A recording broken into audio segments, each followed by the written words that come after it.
There were disturbing flyers found on Georgetown University's campus Disgusting. yesterday, I saw put up this. by a leftist gun club with the phrase, "Hey, fascist, catch," which was the same engraving on the bullets near where the assassin was who killed Charlie.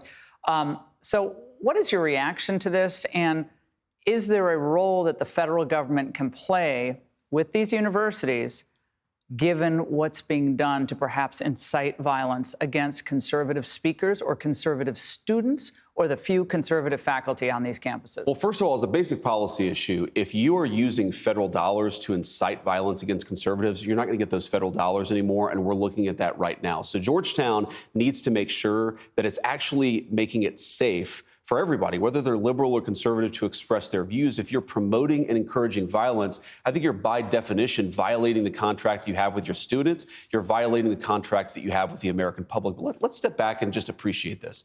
Okay, to engage in an act of political violence, of course, there's the person at the top of the pyramid who's pulling the trigger. That's the person that we're prosecuting. That's the person that we're going after that has to see justice. But there's also all the people who apologize for that violence. There's the people who celebrate for that violence. There are the people who fund the networks that actually encourage and promote that violence. We really have to dismantle the entire network of left-wing violence in this country. What are we doing to do that, though, well, Mr. Vice President? A lot of conservatives are frustrated. They feel like the administration might be dragging its feet on this. Antifa is just one organization. There are many out there.